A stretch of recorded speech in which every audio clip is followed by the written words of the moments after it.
Hi, how you doing, everybody out there? What are you doing here? In Betty Land. What are you doing here? Did you guys come back? Are y'all here again? My name is Mark Indelicato. My name is Ana Ortiz. Let me introduce you. I like doing that. Can we do that moving forward? Okay, you guys, I will let him do that. I'm not used to people being, like so gentlemanly. Well, I'm not used to you being so gentlemanly. You're a pig. I'm Mark Indelicato, and this is my best friend, Ana Ortiz. What's up? I'm so happy that you all are back. We are here to talk about the pilot of our beloved Betty. Yes. And Viva Betty, by the way. That's the name of this podcast, in case you didn't know already. So we're coming back, and I mean, there's so much to say about this episode, right? I mean, Marky, you were a little one. Yes. You were adorable. 11 years old. Could you believe? I know. And I don't know if you guys remember, but Mark is actually doing the rewatch. He's doing a watch. He's never watched these episodes, really. That's I think right. You've seen a few. I had seen the pilot when it came out, and I saw the finale episode of the series finale. Right. So which is every interesting. 83 episodes in between, I have not seen. That's so insane to me. But what's funny is that the pilot episode, and this is not a spoiler alert, but the last episode, we actually copied a scene that you had in the pilot to also have that same moment between you and Betty. Yes. In the last episode. And you know what's so crazy about that? A fun anecdote about that. I mean, I think that everyone that's listening or watching has seen the show. That Pat Field and team made sure that America and I were in the same color palette. No, I did not know that. So Iconic. In the pilot episode, she's in a blue sweatshirt, and I'm in like a reddish pink t-shirt. Oh no, you're whatever. a t-shirt. The grape tape or whatever it was. And if you look at them kind of stacked from season 4 from season 1, I'm in like a pink. A pink cardigan, and she's in a probably blue Marc shirt. Jacobs at that point. It was in fact Marc Jacobs. Thank you so much. I wore head to toe. We were in season head to 4. toe. Justin was in and Pat being like, "What? It's like you got it at the bargain basement. Who cares?" Justin was in his mode era. He was definitely in his fashion era. But he by always season 4. was in his mode era. Even when we met him, even though it wasn't, he did have a fashion glow up. But I'm like, so well, you were the one when she got the call from okay, but we're skipping ahead, but yes, right. You were the one who she was like, for mode. Anyway, okay, so let's see. But we can get there because it's like so I'm like so excited to talk about that scene. I love that scene. And I just think that one of the things that we're going to do on this podcast is we're going to play like a few little games with each other for every episode. And you guys are definitely welcome to give us any ideas that you have or like your opinions. I want to hear them, even if you're reading us. And we want to read them. We want to read them and actually talk about them. Yeah, exactly. Because. Okay, so actually speaking, because you and I, you said to save this for the pod, so I'm saving it for the pod. But we were talking about how Marky was like, well, basically, we can't just like read the divas on the first episode because, it was what it was for that place and time. But so Betty goes in, she goes into she's wearing the poncho. She gets rejected from the guy. Bradford Mead is looking over at her. She comes home. She doesn't know. She thinks she blew it. The audition, the interview. But we open up in the home. And of course, this is going to be told from a home point of view because that was our world. Yes. But we open up. This is my question to you, Marky. So we open up and it's Salma and she's, on the telenovela, which I loved. Oh, I loved the whole telenovela thing of our show. It was so good. And it's Salma and her gorgeous. She's holding a gun and she's shaking. And, so this is my question to you. So she's obviously with a man who is, they have a very volatile relationship, right? That's right. And she's holding the gun and she's going to shoot him, but he swipes the gun away and grabs her and she ends up making out with him. Now, in this day and age, could we do that? Well, it sounds like a normal Tuesday night to me. Fair enough. But I don't know. You know what? I actually think that we could. Yeah. Because I it's think a novella thing? Because it's a novella, and also like, you know, camp is not dead. Thank God. Can we just all like be just so for real right now? Can we all just be so for real? Listen, I'm when it comes to representation, yes, right? We can all be like PC and a lot better, right? But when it comes to just like something that's playing out on television, especially like it's kind of a meta experience, exactly right? Yes. Like, and also like in the telenovela space, like if you don't know that much about telenovelas, like I mean, it's heightened drama. It's I mean, and most like in it's hysterical. It is absolutely hysterical. And so. Yes, I think that exists. I think that should continue to exist. I think that we should make more films that are or more television shows that involve that kind of camp. I love it. I love that. That's what you think. I mean, because for me, it didn't bump me at all. But when I was watching it, I was like, I wonder if certain people feel a certain type of way about this woman sort of like, she's going to shoot him, but then they end up making love.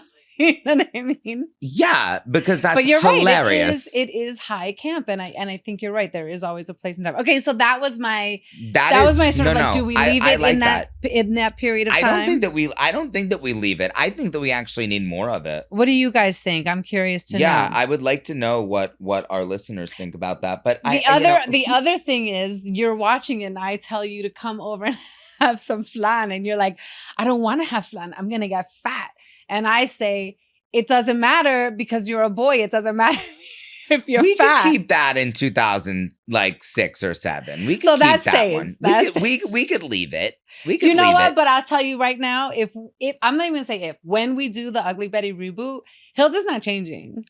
No. Hilda's gonna still be inappropriate. Also, Hilda has that. like a teenager. I don't know, a teenager. You're gonna be your age. You have a baby, don't you? Yeah. No. No. What am I talking about? Hilda didn't have a baby. Excuse me. I haven't seen the show. Oh, come on. You knew I didn't have a baby. Oh, well, I was pregnant. Okay, so you guys, sorry, we're going off on a tangent, but I did get pregnant during the shooting of the show. Not the first season. We're still learning how to do this because like we really need to stay on. Okay, like, we're staying on topic. But theme. No, Hilda did not have a baby. But weren't they thinking about it? Yes, I'm sure. Anyway, So the boy. So I wasn't wrong. The boy being fat, stays back there. That's what you're saying. Yes. Oh, and by the way, in terms of like the fact that I can, boys being fat, that's okay. It doesn't matter if you're, just her sentiment about it. Can we just start from the top, like the first episode? Yeah, of just like the first scene with the model, because one of my favorite, and we're gonna play, this, like I said before, we're gonna play this fun game of like what our favorite lines are. Oh, and yes. Honestly, one of my favorite lines from the pilot is Milan Dolce & Gabbana fall. It's one of my favorite lines because I honestly, I was watching it and I was like, this, unfortunately, is like me when you ask me what I'm wearing. It's so true. It is so you. It is. And you say it to me the same way. You don't even look at me and you talk down to me like that. Okay, talking down is a huge. No, that's what you do. I talk down to you when Milan, it's about Dolce & Gabbana fall. Yes, you do. Because here I am in my sweatpants that my daughter doesn't like anymore that I'm wearing, and she has all the cool stuff. By the way, I mean Anna's daughter has all of our cool stuff. She does, including mine. And but I think that like one of the things that I also, again, in terms of one-liners that I really love are things that are recurring through our show and through these characters. Yes. Because I think that, for example, Michael Urie's kind of squinting. Oh, that. That is what it is. It's like him always sort of like scheming. And, He's so brilliant. Becky- He can do it with a look. No, he so can tell you brilliant. the whole entire business. With a look. And Becky Newton's walk, Yes. right? Amanda's walk. But Yes. one of the things that I recognized upon watching the pilot was that Hilda, I'm just saying, that prevails. By the way, I say that in my everyday life. No, you were not acting. No, I my was love. not. My love. I was not. You were not acting. It's true. And I wasn't. And I find that to be, but I love Can I just little tell you? tidbits. Well, can I just tell you? So when my cousin, first of all, like I was watching the pilot, and all those necklaces that I was Hilda was wearing were mine. This was before Pat got me the Hilda, which I'm wearing right now, the Hilda nameplate. So I wanted like layers of gold necklaces, and so I just brought all of mine. So those were all of mine. So we're in the house. This is the first scene with the family. You're a little. Yeah, and it was our first scene. It was. It was the first scene we shot. Yeah. Together. Yeah. Yes. I think so. I think it was. I believe that with exactly. The novella. Yes, with the novella, the flan, I'll get fat, and you know, but you know, what's so awesome about that is that the first scene establishing the family dynamic, it was done so well to establish like the dynamic within the Suarez family. That's what I was going to say. Even just like the sets, each and every one of the sets was so specific to and it was so like, I'm jumping ahead a little bit, but Daniel Mead's apartment was so specific to Daniel Mead. Yes. Our house was so iconic and amazing with the phone on the wall in the kitchen. And, you know, like that sort of flowery wallpaper and tablecloth and mode, of course, like the tube. I mean, and if you are tuning in right now, this is actually the little blanket that was on the Suarez couch. That's right. But everything felt like when I walked in, I remember, you know, being so young and like really not understanding like what we were about to, first of all, embark on. Because I don't think any of us even know. Yeah. I think we were all sort of I don't think that anyone knew, but I just didn't really like understand like what it was, in fact, what we 11. were doing. I know. But I think that the family dynamics were, and the ways in which the Suarez family was written just from the first time that you see us, the first time that you meet these characters, you already get an automatic sense of what the vibe is. That's right. Do you know what I mean? I do. you know who all four of those people are within their family dynamic. Yes. Within that first scene. That's right. And I think that, you know, in the same vein. That's true, because you were so like, I don't want to watch the novella. I want to watch fashion TV. Right. And then, you know, I love that when they cut to the fashion TV of it all and the host. Do you remember him? He's really, really wonderful. I think also throughout the season, we had such amazing fashion TV hosts. Yes. Like iconic fashion TV hosts, Alec Mapa being one of them. But the first guy, he had this like incredibly like, he had like almost like a transatlantic accent. It was like Daniel Mead. Yeah, it was very like, it was like kind of Katharine Hepburn-y. Like it was kind of like, where are you from? I loved it so much, and I just applaud that actor because it's he was incredible, make and it yours, I loved, baby. And I loved, I loved all of those kind of. You know, there was such a meta like concept to like so many incredible actors that came onto the show that did things that they weren't like technically characters in the show, but they were characters in the show. Oh, and that was the scene too where I'm like, I wasn't saying that necessarily. That's what you're talking about. Necessarily. You know what I love that I did? That was a total spur of the moment, was when I took a knife, like our butter knife, and I checked my lipstick. Yes. But this is the thing. I think that's something in the pilot that you're gonna. Well, we were all figuring it out, but there was such a freedom to it too, wasn't there? What is so strange, like, or in such a good way about our show is that I think that you know how sometimes you like watch a first season and the second season it's a completely different show? Yes. I think that there's something so awesome about the fact that we all had things about our characters that prevailed. Yeah. That's throughout the entire series, for sure. right? That were established from the pilot. Yeah.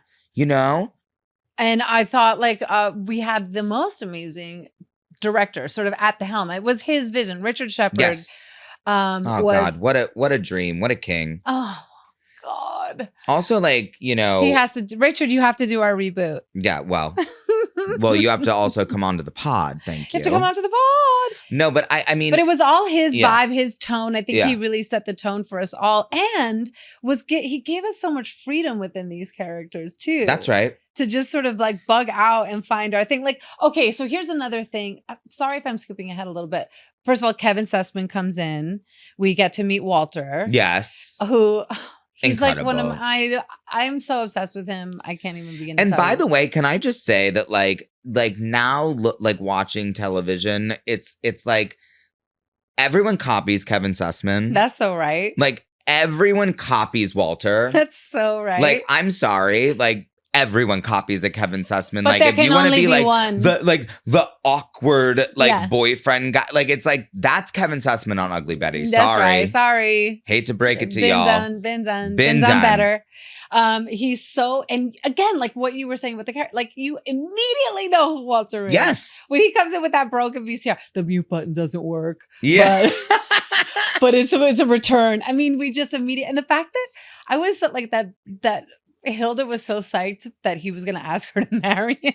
Like I feel that made me feel a little bad. Like Hilda's expectations are so low. Well, you know. She starts to aspire, but at first, I mean, she's like, no, you come to work at Herbalux and you get married at Herbalux. I need an Herbalux. I do too. Nameplate necklace. That's right. Herbalux and yeah, and so okay, so Walter comes in, we get to meet him. Yes. He's so fabulous. And then we, you know, bait and switch. He breaks up with her. Evil. Breaks up with Betty. The iconic Gina Gambaro. Ava Gaudet. Talk about there can be only one. No, really. That lady. Once again, Ava Gaudet, please come on the pod. She's coming. She is No, like, we've already talked. No. Gina Gambaro is one of the most perfect characters ever. Like she was my perfect foil. There could have been a spin-off. She is just, and she is like, she's kind of like Hilda's evil twin. That's right. Exactly. Do you know what I mean? Like we were two peas in a pod. Right. Like, but she's like Hilda's evil twin. You know what I mean? And they are obviously that's right. a Whereas match for each other. where like Hilda has some guardrails, Gina has none. None. And I love it. I live. We will get so much more into Gina Gambaro. And I think that one of the things that I like so much about watching the pilot too is that there's so much fun that we have. There's so much comedy. We're having such a blast. Yeah. But when Walter breaks up with Betty, that's when we start feeling the fact that, oh, this isn't just a cut and dry comedy that we're watching. Like there's heart to this show in a really gigantic way. Yeah. And this woman feels things. And, and we're not like, it's not just like, we're not just making jokes. No, that's right. And how Silvio like crammed so much in without it seeming like it was just too overcrowded. Much. Exactly. And Richard Shepard, the director, handling it all. And man, that was a grueling pilot too, because back to that first scene. Yep. When she's walking up the stairs and following that was, I think that was the last scene we shot of the pilot. That was the last one? Yes, I think so. That was, you know what I mean? Jeez. And that was probably like 3:00 in the morning. She had probably already shot the front part of that scene. Anyway, just stuff like that was so, we were also, but we just were like running on. But I remember the energy that I felt. Like I don't I don't necessarily recall as much like the filming of the scenes as much as I recall the energy that I felt around me. Like everyone just was so excited. Like it was like, and I just, I had never really little. I had never been on like a set before. 11 like, years old. I didn't understand like what God. what the excitement about like filming anything actually was. So then we walk in. Okay. Oh, this is another question I have for you about, do we leave this? Is this something that we leave in the day back in the day? I personally thought it was one of the funniest moments, and it's super brilliant. And it's Amanda, right? I mean, it's Becky's character, Amanda. So when she comes in and she's like, "Are you the before?" And Betty's like, "What?" And she's like, "Are you, whatever." And then are you delivering? I mean, like, could honestly, we do that now? I want to keep. I say keep it. I of course say keep it. I say keep it because I know for a fact that was a choice made by Becky Newton. Yes, you know what I mean. Yes. And so it's in that way that I say like 100% keep it. Not only because it's funny, but because like she made a choice as an actress in that moment, right? Like and that I don't know. I just can appreciate that as like an artist. You know what I mean? Because I was watching it, and I mean, every single time I watch her deliver that line, it cracks me up every time. And then she's like, and then the next scene, she's walking like that walk. She is exhausted. Like it's like she's exasperated. Like I'm tired watching her walk. And, you know what I mean? And it's just, but it's so funny. I know iconic. Like there wasn't a moment. So. And I think, and I want to say about the Betty walking into the conference room. Okay. Well, that I was going to say at the beginning, too. So this is after we meet Amanda. Well, don't you remember we would say, so right before she walks in, she gives herself the pep talk. Yep.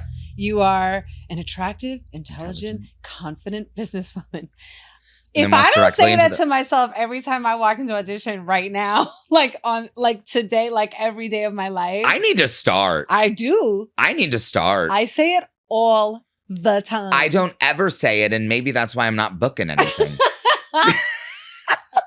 Lies. You are such a star. But then so she goes in, she obviously bumps into the wall. Nice little pratfall. That's the other thing. We live. The physical comedy of America Ferrera is not appreciated. She does it so well. And in that pilot, it's everywhere. And she also like hasn't done it since. I know. Which I also think is like hilarious. I'm like, all right, diva. You can do this. Yeah. Like, can someone throw you off of like something? I don't know.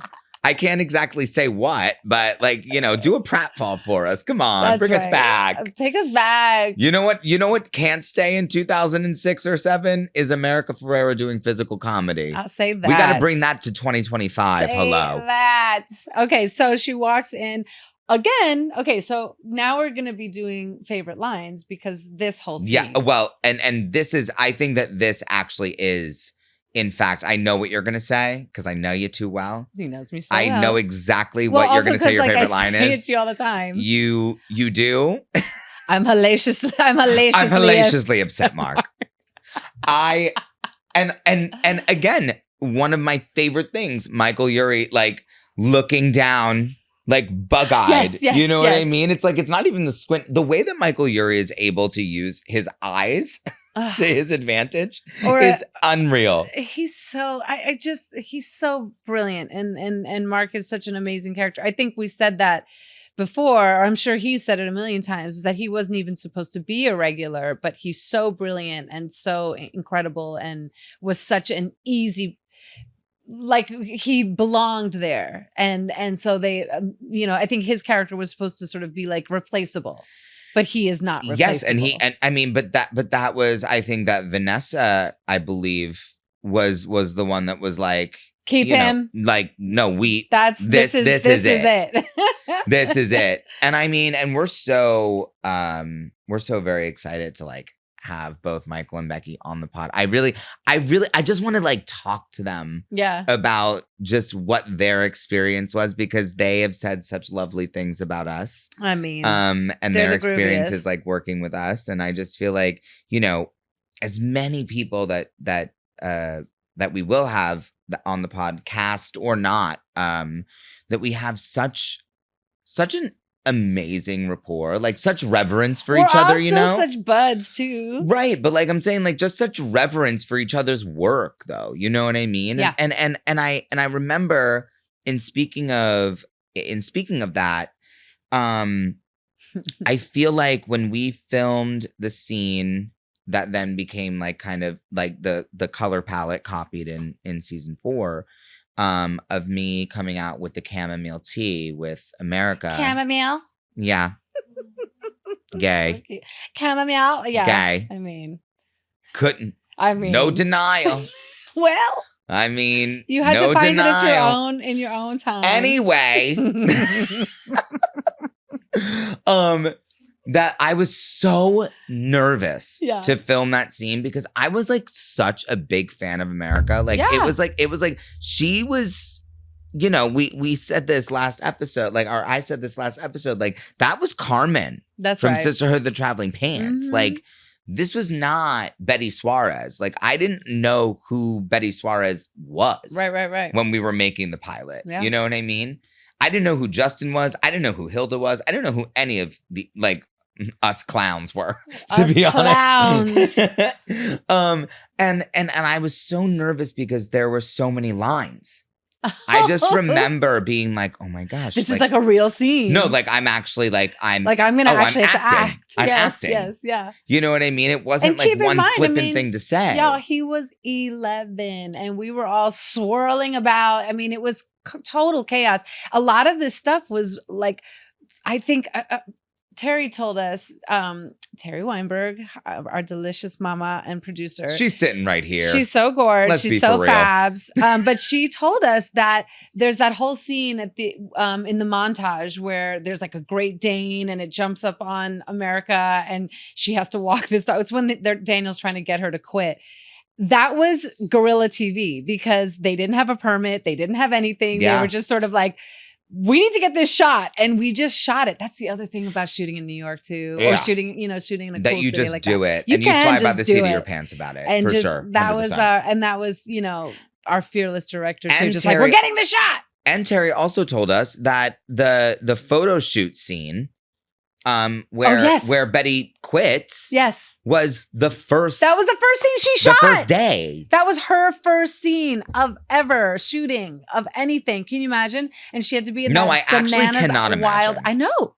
I can't either because I remember talking to her about it. She was like, oh, that outfit. I can't believe it. You know, everything. And she looked fabulous, but that is so extraordinarily tough. Here's, you know what though, I will bring this up is that, you know, of course she did look fabulous, but let's talk about, do we leave something in 2006, right? Right. What about body dysmorphia or like body standards, right? Right. Like what did we consider to be beautiful in 2006? That's right. Like there were no sort of like, it was just all stick models. There was not there was no such thing as body positivity in 2006. No, for sure. Like not. Absolutely not. No, for sure. No not. semblance of it.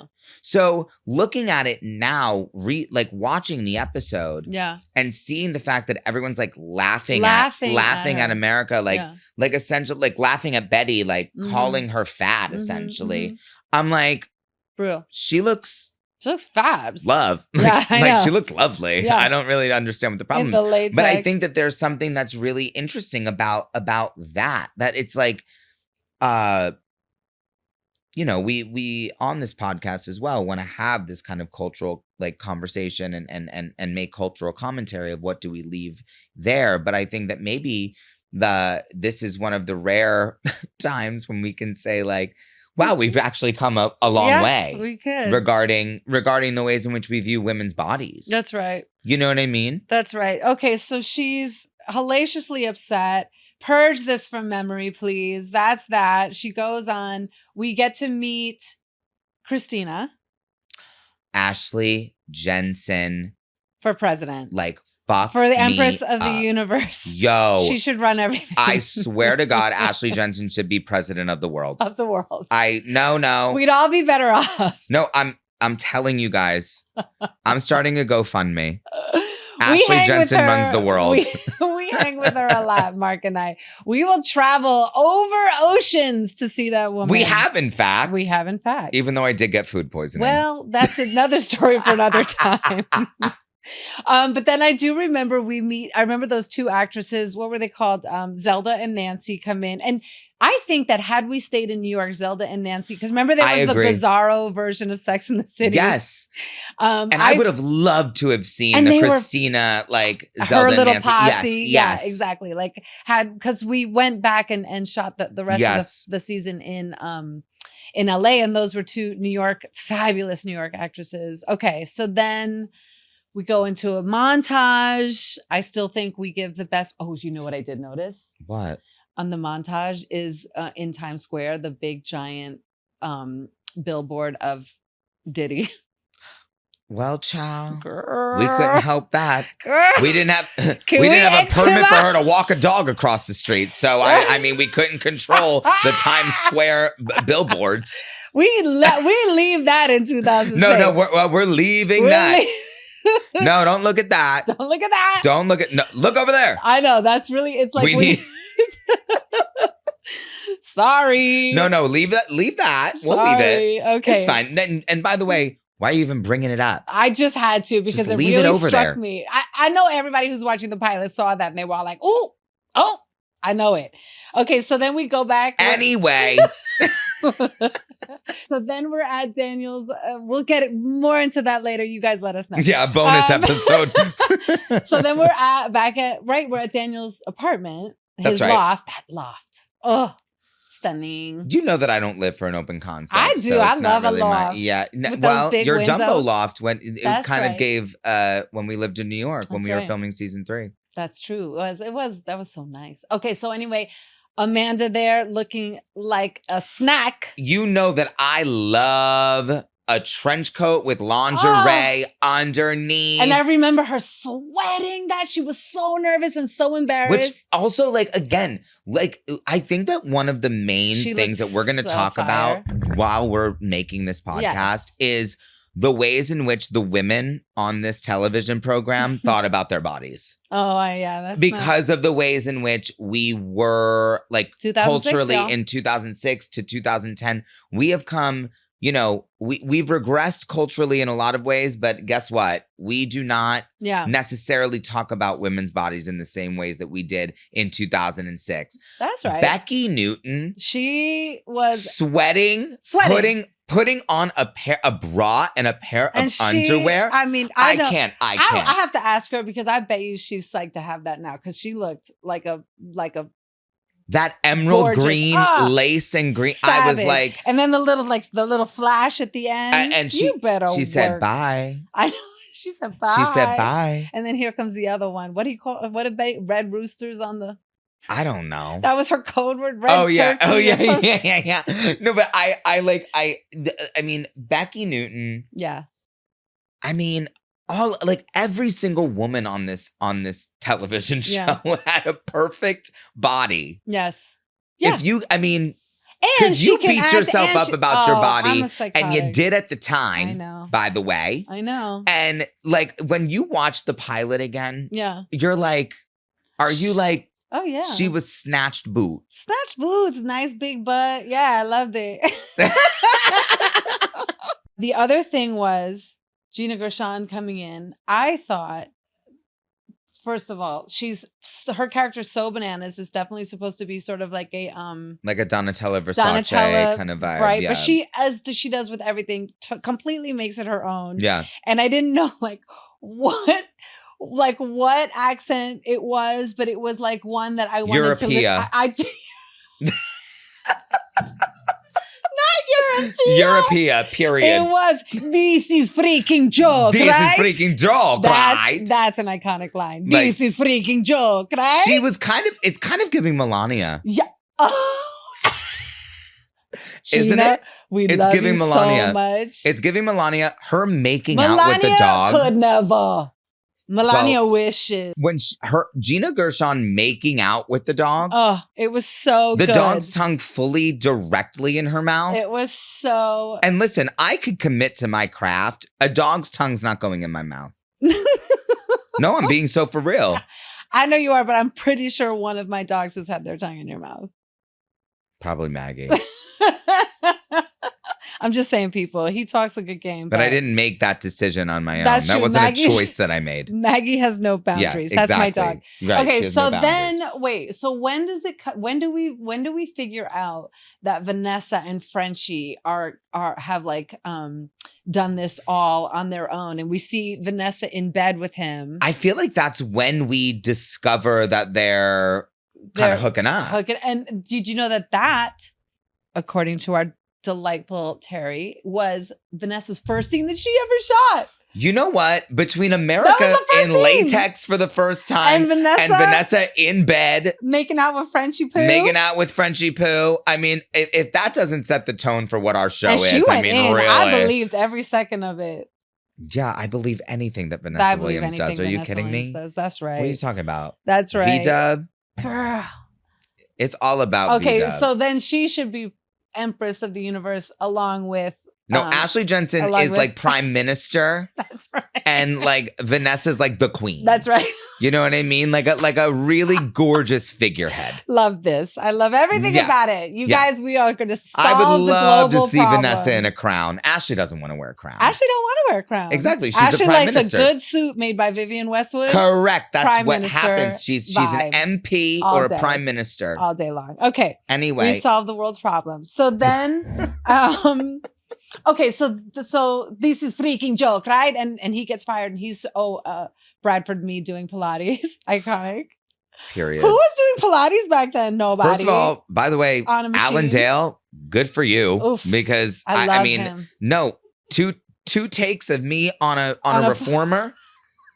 I'm wondering. We're gonna have to ask him. We're gonna have to ask him. I don't think that I could do it, gal. When he said my leg is cramping, was that an improv? Or was that like... I don't know. We need to talk to him. We need to speak to him Alan, about it. These are the questions we want to know. I would be hysterical crying if I had to do more than 2 takes of me on a Pilates reformer. Could you I would be understand me? hysterical laughing at you doing 2 takes on a Pilates Oh, I'm sure reformer. you would. Guess what I could do? I could do all day on a Pilates reformer. Good. You know what? We should do it. We should maybe do it as a challenge. Maybe a little like a Patreon bonus episode. See how many times that Anna can lift her leg up on a reformer. I could do it a lot. Trust and believe. I'm old. The girl's got to stay in shape. I'm going to see how many times. I'd like to count. I could do it. Listen. How many times, I'm taking care of myself. When I tell you, everybody out there, you think you could do it 20 times? Yes. How many? What do you think? What do you think is the most that a leg lift on a Pilates reformer? A leg lift on the reformer. Back and forth, though. Oh, 20 would be nothing. What do you think? Nothing. I could do 50. Well, no, but Terry Weinberg is sitting in the room and no, Terry doesn't count because like Terry can do like 7,000. All right, fine. I could do 50. All right, look, back to the business at hand. We don't have to talk about my extreme workout session, which I do. Her hot bod. My hot bod. Okay, so then Daniel comes through. And this is when you know, oh, this show is different, right? Daniel comes to the house. She reads his beads. Yes. She tells him what's up. Like, I'm on the phone with the crappy HMO. Like, we're dealing with real issues here right now. You know what I mean? And it's not a finger wag and it's not or anything like that. It's like, this is the reality of most people, bro. You know? And to Silvio's credit, our writer and our head writer and, brilliant man, and to Richard Shepard, Daniel comes with his own sort of baggage. No, he knows that he knows that he fucked up. Like, and he knows that he did her dirty in like such a nasty and hideous way. And I think that like,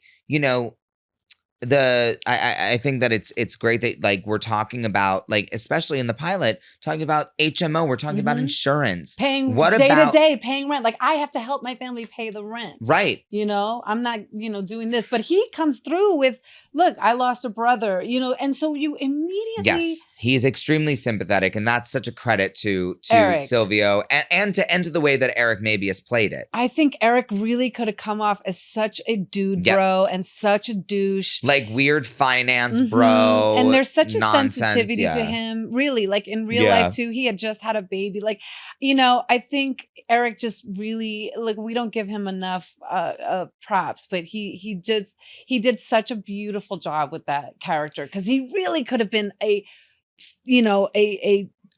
two-dimensional just douche. Yeah. And he really wasn't. Cut and dry stereotype, rich white dude. That's right. Bullshit. And he just whatever. wasn't. He's just kind of goofy, and you felt for him. But there was also like there is such dimension to Daniel Meade. Yeah. You know, and as we continue on talking about the first season, I mean, the ways in which Betty and Daniel's relationship like ebbs and flows and grows and really flourishes is so I feel like and if you're only watching the show for the first time right now, it you know that there's so it's much just such a beautiful friendship. Like they're just really, really like they're, I don't know. I don't want to say buddies, because I feel like that is I don't know. I feel like it cheapens it a little bit. No, but I think there's also something for all of us to learn from that too, is that, you know, that's the ultimate sort of like those two worlds colliding. And we on this show, and by we, I mean Terry and Silvio and Ben and like all of the people behind Salma, everybody who was behind the show really understood that like these two worlds which is what we're really missing in today's world, is that there is space and room for all of us to exist. And so, and to hear one another and to like understand each other's like point of view. And also to be able to question and to one another, and to have difficult conversations. Yes. Like, and I think that is what Daniel and Betty do. That's right. At the end of this episode, when he does come to the house, is that they do in fact have a very difficult conversation where he does owe her an apology, but she also doesn't have context about what he's been through. That's right. And so when she gets that context, it's also kind of really informative for her. Yeah. You know, that he isn't just some like fuck off like dude. Yes. You know what I mean? Like, and then here comes the Prime Minister, Christina, who saves the day because she found Betty's idea for the new ad campaign, because Gina Gershon's character hated the first one.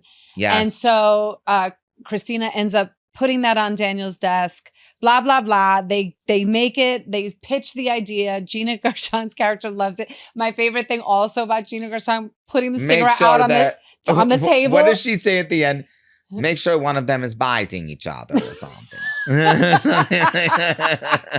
she puts her cigarette out and all the assistants were smoking indoors. Yes. Oh, 2000. That's something that we can also leave in 2006. I suppose so. Well, well, but I did love that. I think that was her idea too, to put the cigarette on. Or do you think that was Richard? I'm sure it was. I don't know. I can't imagine that's not a choice that Gina Gershon I'm going to ask her. So then we end up with the person in surgery, where Vanessa goes to see the mysterious person in surgery. Woman. We don't know who it is. Well, we're assuming it's Faye, right? Faye Summers. Right. But, well, we shall see what happens. We in fact shall see. But what I will say too about the Betty pitch for the Fabia Cosmetics thing is another way that we are talking about like women in such a reverential way on this show, is that like, you know, like talking about motherhood, talking about being a daughter, talking about like all of these things that I just think that are just so, gosh, I don't know. Like I'm not even. I think that's something that we can actually bring into 2025. Right. I think that was something in 2006 that we actually should be bringing back, is that sort of sense of family and that sort of sense of like, it is the little things that matter, because that was the vibe of the pitch, right? It's the little things. It's those little memories that really matter the most.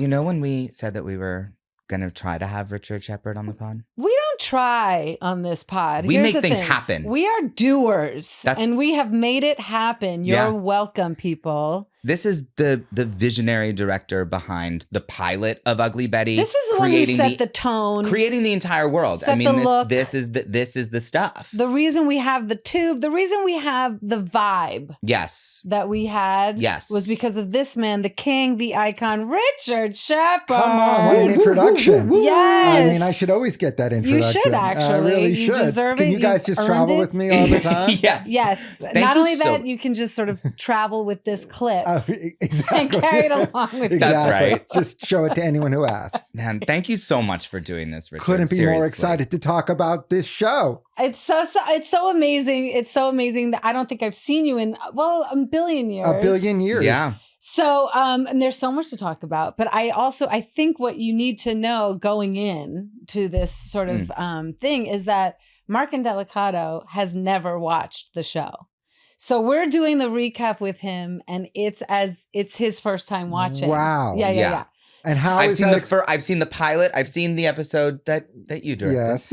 And I've seen the very last. Oh. So every 83 that episodes. must be strange, right? It's weird because I feel like every time I look at myself on screen, I'm like, it's just so far away now. Sure. Like, especially being in the first season. I think it might get a little weird if we end up doing like the fourth season where it doesn't feel as far away. But this is like a little kid. Right. Like, and so I'm much just like, changes, who is that? even just in the 4 seasons that we did, you changed so dramatically from that a little 11-year-old. But it's also kind of a gift that you didn't see it in a way, because now you get to like experience it. Yeah. And like, I'm sure your mind is blown by a lot of stuff. I'm really, it turns out every time that like we've talked about it, even just, off the mic, right, is just being like, wow, this is a really good program. He actually really likes the show. I like this TV show. Bad. It's not bad. It's not bad. But I just want to you really did set like the tone for what the show ended up becoming. And I just feel like we're just so excited to talk to you, honestly. There's so much to pile in. But how did you get involved? Oh, yeah. Well, so I had done the very first TV pilot I did was Criminal Minds. Oh my God. Which couldn't be more the opposite of Ugly Betty. Mm-hmm. But I had also made this movie, The Matador. Gorgeous movie. And so I had done Criminal Minds, and I signed a deal, and they were trying to figure out what the next pilot I would do. And I remember so distinctly because I got sent 6 scripts, and my agent at the time said, do any of them except Ugly Betty. No. And I read all of them, and I'm like, but Ugly Betty's the best one by leaps and bounds. And like, it's never going to get picked up. The head of the network doesn't like it, all of this stuff. And it was like this hard. And so they were trying to get me to do this other pilot that did end up getting picked up and ran for a season.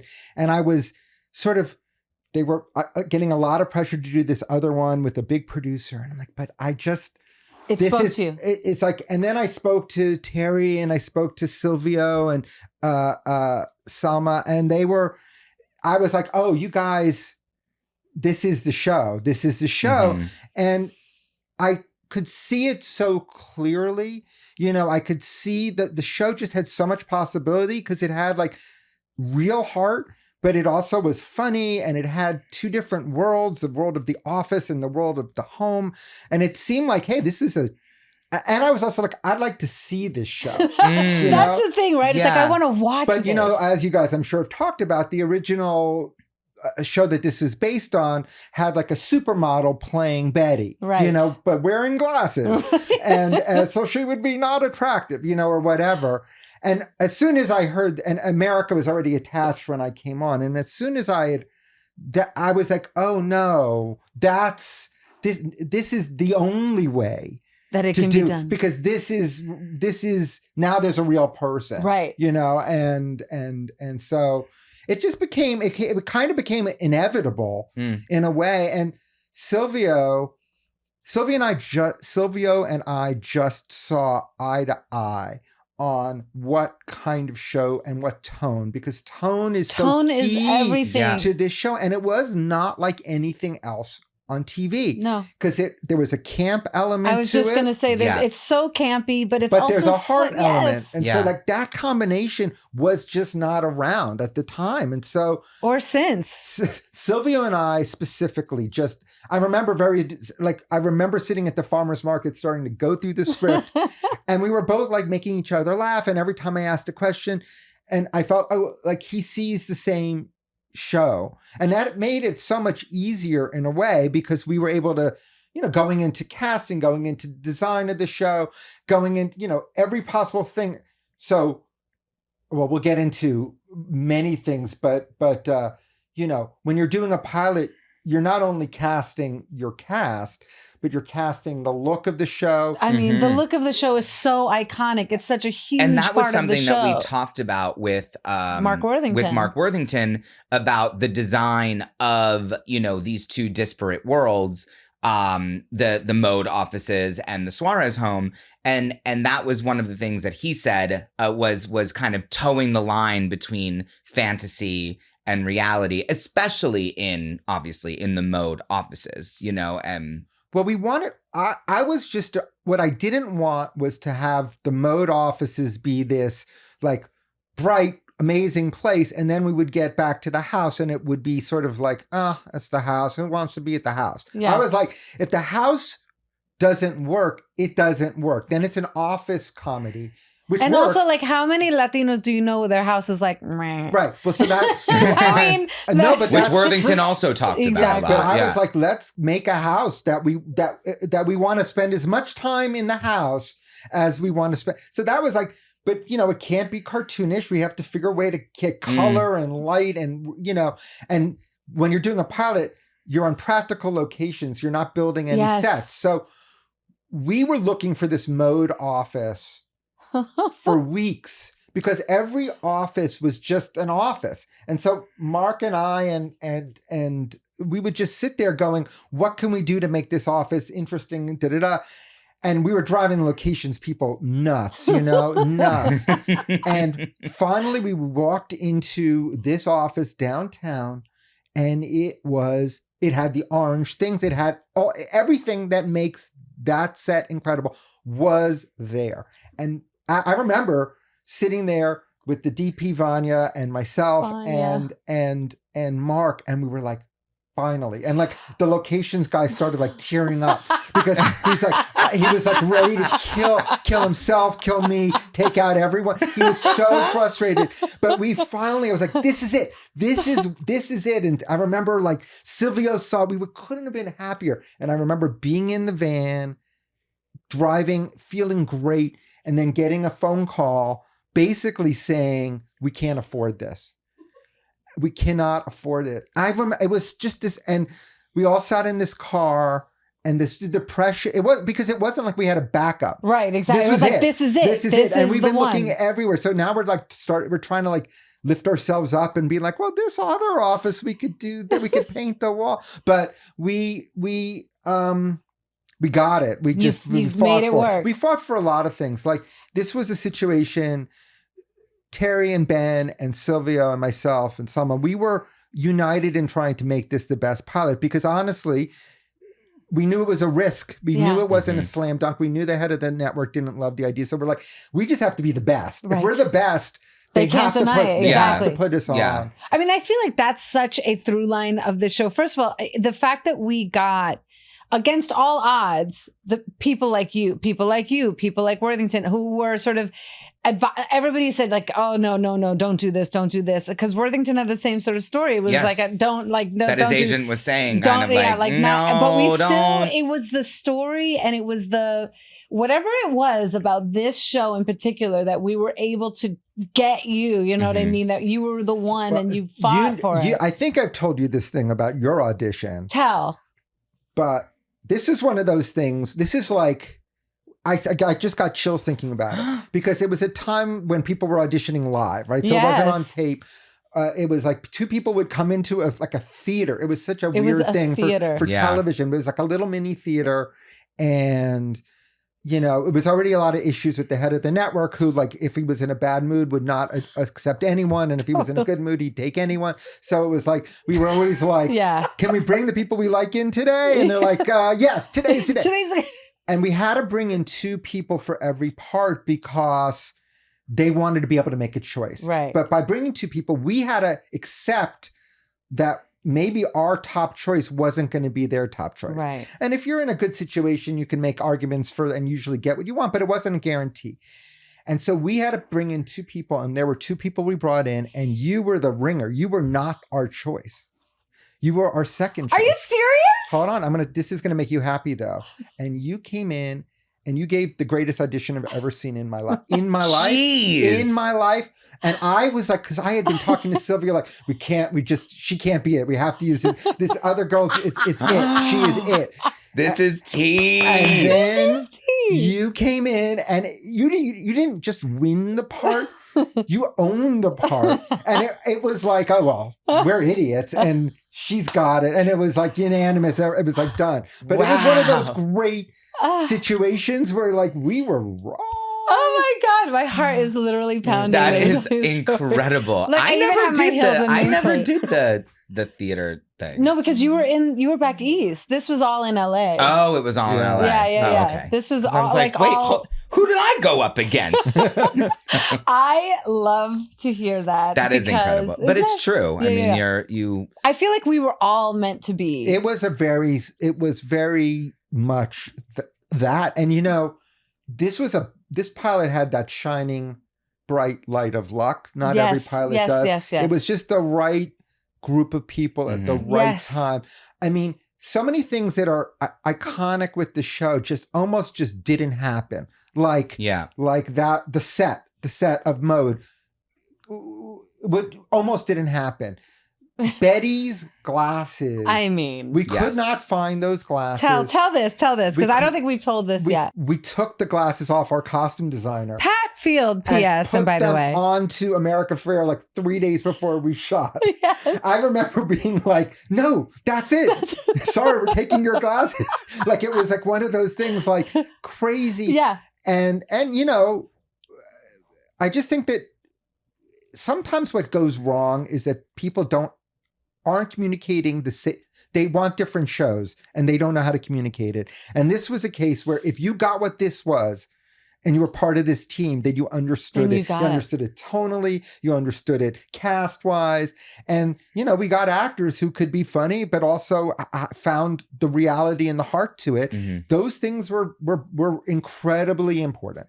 I mean, I totally agree. I mean, it's also, it's just such a testament to the kind of alchemy of the show is that we all are still extremely close. I mean, almost like my best friend. I mean, so. And all of us are still so tight. We hang out all the time. Yes. But I think that also lends itself to like when you're, kind of everyone being on the same page in terms of creating this world. And listen, it changed television. So to be part of anything that changes the culture and changes, like it's, everyone's done other stuff and had great experiences doing other stuff. But this was not only, this was a success, which never hurts, and fun, but also changed the culture and in a great way. And to be part of that was, really cool. Did you know that was going to happen? Like, could you sense that this was sort of going to be the iconic thing that it was? I mean, there had never been a lead, a Latin female lead, tiny little thing too. Like to your point, not a supermodel, not this just this sort of incredible actress who was just a person leading a show. The show doesn't work without America, no matter what Correct. you do. She was so brilliant from the first second, and seeing her in wardrobe with the braces and the thing and the glass, I was like, and then she'd smile, and you're like, oh my God, I love you. I love you. Yes, I'm rooting for you. Yeah. And I have to say this sounds ridiculous in retrospect, but the more I heard that the head of the network hated the show, the more I'm like, we're on to something. That's right. Because it's not, we've done enough TV and we've done enough movies and we've done enough stuff that we know when something's working and not working, and this is working. So we just have to prove it to you. That's right. And we did, from the first test of the edited show on, it was clear audiences just loved it. You know what I mean? That first test of the edit, they test shows, right? So they I don't know if you remember this, but I did. They tested the show and we watched this audience watch it secretly through two-way mirrors. And they just loved it. And I'm like, well, they're going to pick this show up even if they don't want to. Even if they, in spite of themselves. Exactly. Correct. What was you grew up, you're like me, you're a native New Yorker, no? Oh, yes. Yeah, so I'm born and raised in New York as well. So what was it like? I mean, was that sort of, I feel like, especially the pilot, and then once we, but that was a thing that Mark Worthington talked about a lot about, of making sort of that New York, the vibe of the New York of it all being such a part of the show. I mean, what was that like for you? Had you been able to shoot in New York like that before? Shooting in New York is so fun. It is just a crazy city. And so you get a huge amount of energy. Didn't you have some sort of guerrilla moments too, where it was like, we don't have a permit, we're just going to fucking shoot it? Yeah. That whole sequence for Betty is like walking the dog in Times Square. Yes. The montage is one of the best. Which they, by the way, stole completely in Devil Wears Prada. Right? Literally to her walking the dog. I'm like, they literally stolen less than a year after our pilot. But that's only a compliment, but except I would, a big thank you would have been. But we did. We just, listen. It wasn't. We were there. There's a camera. There's thousands of extras for free. What are you gonna do? You have an actor that no one really recognizes, right. So you could just, I'm cross the street and boom, and someone cares, but by the time they realize they care, we're done. Moved on. Yeah, I like that. I feel like that's a good energy of New York City. But, listen, there's things that matter. Like where Betty's house was, I needed an elevated train so that I wanted to see the elevated train. And this was another one where the locations guy was going to go nuts. I'm like, no, there's a part of Queens that this train goes 100%. By and this type of house that would be there. And it's not too big, it's not too small. It's the home of people who are working people who and that was another one where we couldn't find it, or they'd find the train but the wrong house, or find the right house but no train. And we finally found that. It's so perfect. It's so beautiful. And then of course you're waiting for the train. That's because you want to get the shot of the train, and they're like, you send a PA up to the next stop, and they're like, there's a train coming, there's a train coming. Start rolling, we're going, here comes the train.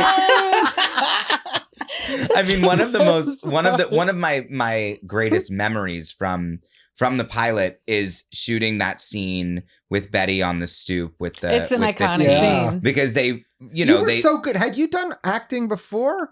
Hardly. I mean, not. How did we find you? I don't know. You did the Chappelle show. Yeah, I'd been on a few things, but not level that not all children have. Aww. Well, I wish that I could. And you were wish I could locate that right now. No, but I mean, but then I remember in the finale episode, they redid it with the same colors that we were wearing, and I remember being so nervous that day because it was the most words that I had was speaking in the episode, and I just have such a vivid memory of recalling how supportive you were and patient you were, and America as well, because I think that now as a grown man, I mean, I don't know that I would have the patience for children in the same way that you did, and I just felt so grateful. Sweet for of you. that. I mean, I would just say when you're dealing with a kid who's doing a good job, being patient is the smart thing to do. You're doing a good job. If you weren't right for that part, then we had miscast you, right? Because a kid is a kid. Right. Mm-hmm. But you knew your lines. You understood what the scenes were about. You were trying to do it correctly, and you were great. So whatever. I don't know. I feel like these are the good things. You know, I've been on sets where the kid is not great, or they're too nervous, they can't do it. And they're act actors. Or they're too much of a kid actor. Yeah, and yeah. they're acting out of their mind. And a lot of that then is my fault. I've cast the wrong kid. Mm-hmm. You know what I mean? Like, I think, sometimes when a scene doesn't work, everyone's like, what's wrong with this? The writing in the scene doesn't work. I'm like, the set doesn't work. Right. Something else doesn't work. Right. Like the writing we know works, but they can't. There's no way they both sit on this couch, and we've only offered them this couch to sit on.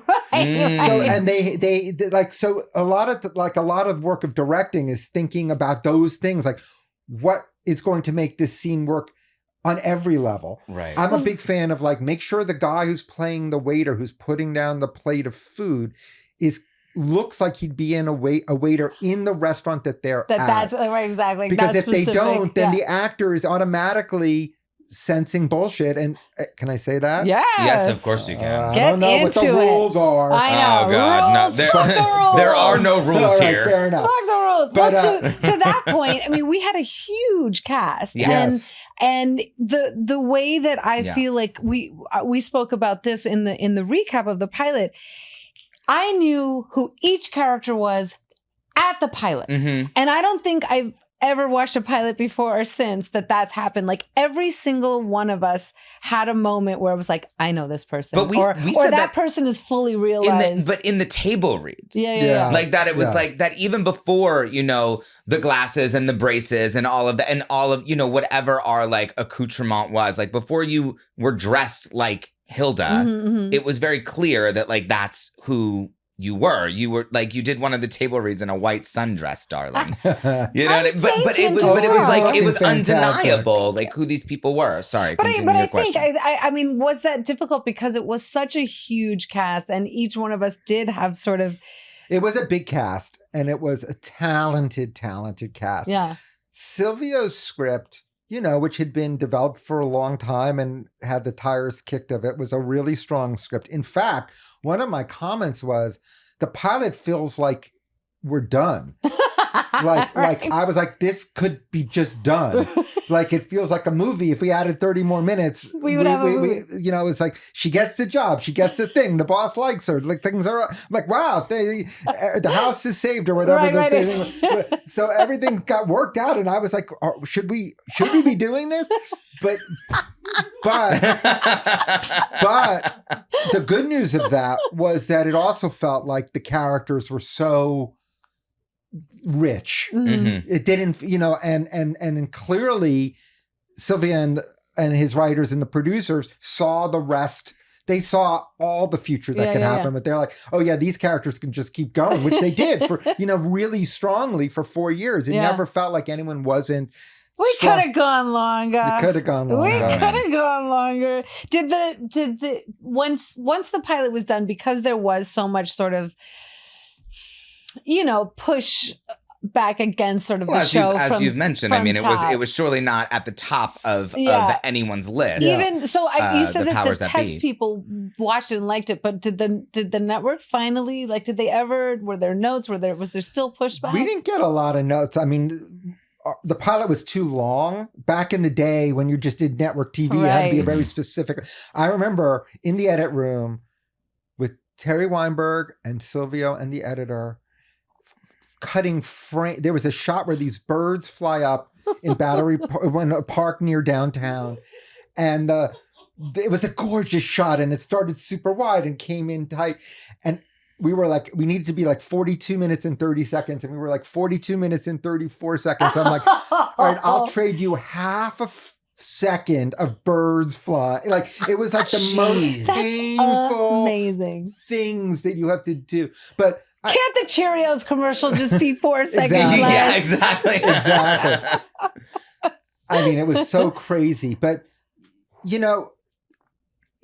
even after they picked up the show, they were like, we're going to put it on Fridays. Oh, yeah. They didn't want the title Ugly Betty. They wanted it to be Betty the Ugly. Which is wild. And there was all this feeling of like, we don't know what we have. We don't know what we have. But the fact was, we did know what we have. Mm-hmm. And I think that like a number of good, strong forces at ABC also knew what they had. So it was, and so maybe the top person maybe did or didn't. I don't actually know at that point whether he came around, but I think people around him did come around, and then the press got around it, and it became a story because nothing like that had ever been on TV. No one like America had ever fronted a show. Right. And it pulled off a tone that had yet to be done on television. Yeah. All of this became a big story, and then, nothing succeeds like success. Like everyone at ABC's like, we always knew this was going to be this is always our show. I love that. Nothing succeeds like success. The agent who was like, do any show but this is like, I always told you should have done this show. Right. Nothing succeeds like success. I love that. I'm going to start using that. Did you watch, like, after the pilot, did you watch the show? So this is for a long time, I wouldn't do any other episodes of a show other than the pilot, because I'm like, pilots are this blessed, beautiful thing in which you have a lot of time, a lot more time. Yeah, I think that's real. Really develop the characters, rehearse, and talk through every single thing. And regular television, week to week, is not that. And there's a lot of pleasures in that too. And in retrospect, I probably made a mistake. I think it might have been fun to keep directing on that show because it was so much fun. But for whatever the reason, I didn't. So I watched like the second episode. I was like, oh, we're in good hands. It's going to be fun. They get it. And it took years before my stepdaughter was like, I want to watch a show. And I'm like, well, let's just start watching Ugly Betty. And we started watching it and watched all 4 seasons, eating popcorn and watching it. And it was like the greatest bonding thing. No, how old was she then? She was like, I want to say 8 or 9, and that's when my daughter kind of right age for it and loved it. And there were a few things that, certainly that were like, what's going on here? What is she doing under the desk? But there were definitely looking for her pencil. Duh. Yeah, there was definitely some questions, but it was great. And for me, kind of a little bit, I guess, like you, Mark, it was like I was removed enough from it to be like, I just fully enjoyed it. And I remember like I'm texting you and texting America and Silvio, like, the show's really good. And they're like, yeah, duh. Okay, so in wrapping up, since we have you here, not to put you on the spot or anything, but Ben, we're all obviously keen on doing a sort of a limited series reboot. We're all desperate to do it. Every single one of us. I've already offered to do it. Okay, perfect. All right, good. Because we had Ben Silverman came in. So we didn't have to ask. He was emailing. I know it's a lot of work and there's a lot of hurdles that we have to jump, but I think, Ben Silverman was already like emailing, Disney to sort of get on the board. So you're in. I told America that if I was asked, I would be there. We're batting 100 right now. Literally, we're getting everyone on board. People want to. There's not even a question. No, not even a question. There's so many more stories there's to tell. So many, and you guys are look like, at him. I know. There's a man sitting here. I don't know what happened. Man, I don't know what happened. Yeah, gay. Very gay. A gay man. Very gay. There's a gay man sitting right here ready to be on TV. But also before we go, though, I do have to say this to Richard, that when I was watching it back, just a funny thing that I was just like, the gayest kid in America. Like, that's the only thing that I have consistently said every episode that we have recapped. But there was no one like you on TV. I'm not saying that I'm not saying it's a bad thing. I'm just saying that, like, no, but it was also great. But it was like these choices were like, this is what's going on. Yeah, exactly. The brother's gay. Great. Moving on. Exactly. I remember Vanessa. I remember America saying that in an interview, like, how does it feel to, you're the first Latin, and she was like, it's great, the first Latin family, but she was like, I'll be really psyched when they just ask me what it's like to play this character. It doesn't have to be a Latin, the fact that we're doing this, it's amazing, but like, this should be normal. Right. This should be a thing. And it, by the way, hasn't happened since. So, and it's not, I mean, but also even in like even in the queer spaces, like, like there's, it has to be like a niche. It's got to be like niche, and or that you're like pigeonholed into like there's still like the trope of like sassy gay X. X. Right. You know what I mean? Or like X, like fill in the blank here. Correct. You know what I mean? It's Yeah. just like living in the ghetto Latinos. Be the funny gay one. Yeah. And it's like, by the way, I'm more than happy to be the funny gay one. Well, you are. Well, but I also I've made a career off of it. So there's a lot of people are risk averse in general to doing anything that is at all. They're just scared about everything. Like, so whenever you can get something through the system that is made with individuals, not a corporate point of view. Yeah. So Silvio from the beginning very clearly saw this family and this work world. He personalized it to many of the things that were in his life. And he entrusted the creation of it to a group of people behind and in front of the cameras who agreed with and wanted to only enhance what he wanted to do. And because of that individuality of him, then spread out with a lot of people, created that. You guys that also world. took a huge risk with the novella. Yes. I know I said it was gonna be your last question, but like now I'm remembering because the novella did come into it a lot in our stuff. Mm-hmm. The novella of it all, like shooting those and little Worthington scenes. talks a lot about the differentiation of the kind of fantastical nature of the world and the camp nature of like the actual world that you were creating, and then having to heighten that even more for the novellas. And so that was something that I mean, how is that to shoot? About. Just because it is, I mean, like you're a white guy shooting a novella, and it was really perfect with and brilliant Salma and Hayek. hilarious. She said very clearly, it's like when actors act on a telenovela, they act for all three cameras. That's right. And as soon as she said that, I was like, oh, well then please very distinctly act for all three cameras. So she does her thing and she looks at all three cameras. And it was like, what am I don't have to do anything. I mean, I knew we created a great set.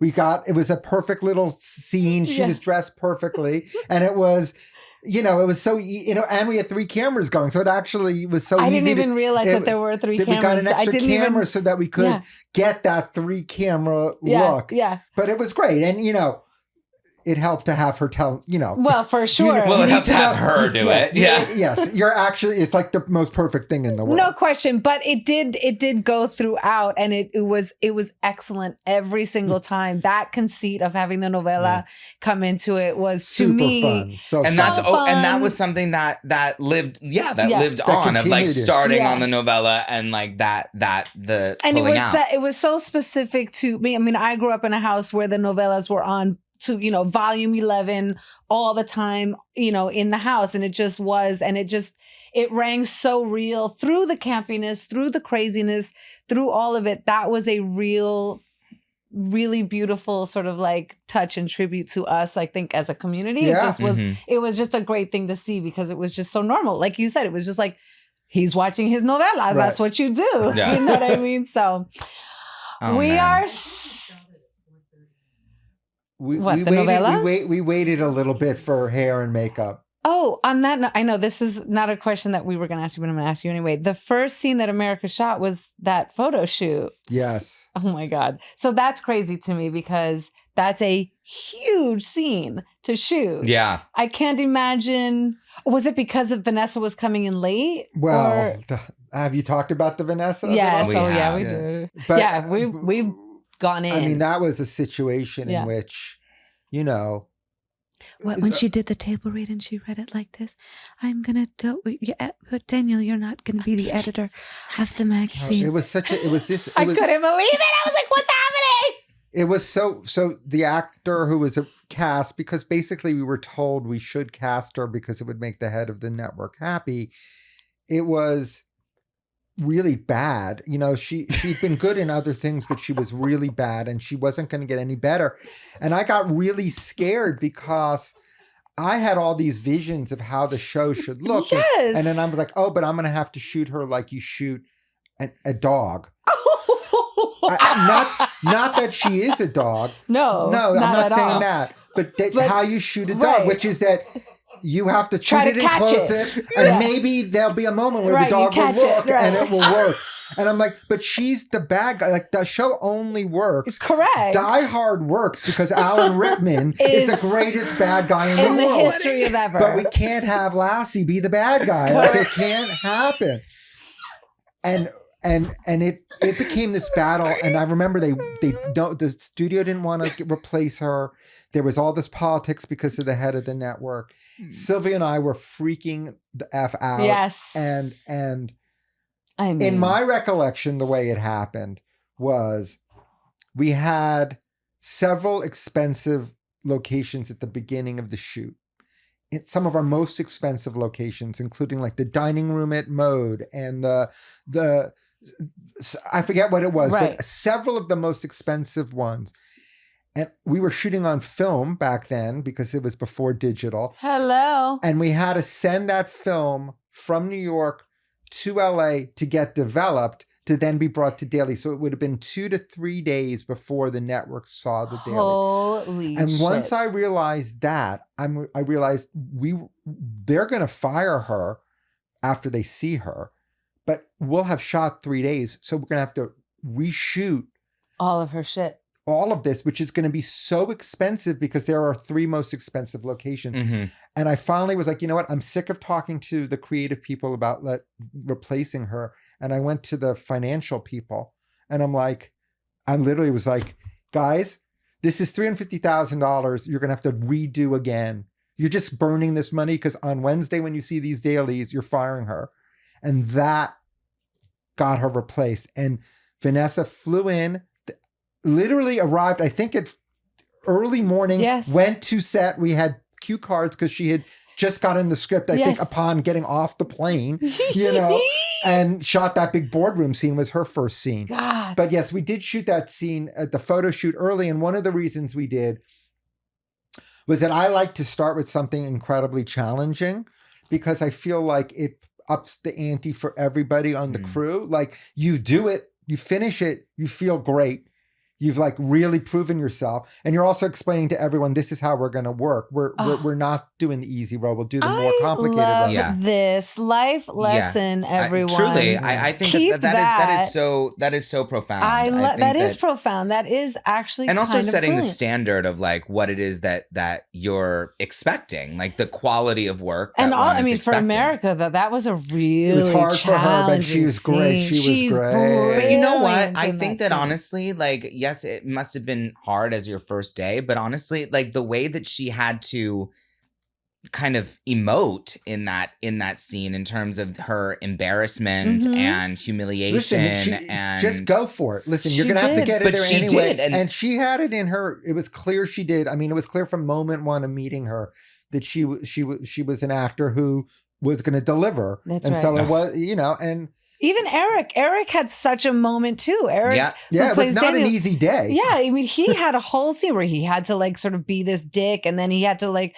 have that regret and that realization. I mean, it was such a brilliant scene, and I can't believe that was the first scene you started with. But hearing your philosophy, that is kind of brilliant, and you're right. It's like, well, we're in, y'all. This is it. This is the trip we're going on. This is our journey. And even starting with something that like is, obviously technically a really like hard scene to shoot, but just such raw emotion to kind of start there and then be like, we have a lot of fun stuff that we're doing too. Like, this was kind of like the kind of emotional crescendo of the entire episode, right? Is like when she, when he makes her quit. That it's like, no, but we're going to do a lot of fun stuff and like funny stuff too, Well, you are a king among men. You are a creative genius. You are the papi chulo to our show. You are the big daddy. One of the great experiences of my life. I couldn't be more excited to see you both all and of us.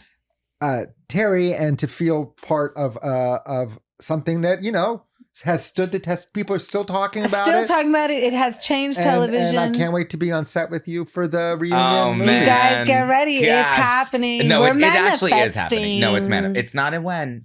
It's a... No, it's not an if, it's a when. I know. I was like, it's not a when, it's a right now. It's not a never, it's a maybe. Oh, jeez. But we love you. We cherish you. We're so lucky you are ours. And, I really thank you for coming in. Thank you, guys. And talking to us. It was incredible. We even got a little tea. I know. We did get a lot of tea. We got a lot of tea. What do you mean a little? Okay. We love you, Love you Richard. so All much. right, Thank you. Thank you. guys. So guess who we have coming up next? An Academy Award nominated actress. Not only that, but a Golden Globe winning Emmy actress. Award winning. Winner. America Ferrera. She's here. Our monkey is coming onto the pod. The monkey. So stay tuned for next week of Viva Betty because you're going to get the full tea. Ooh.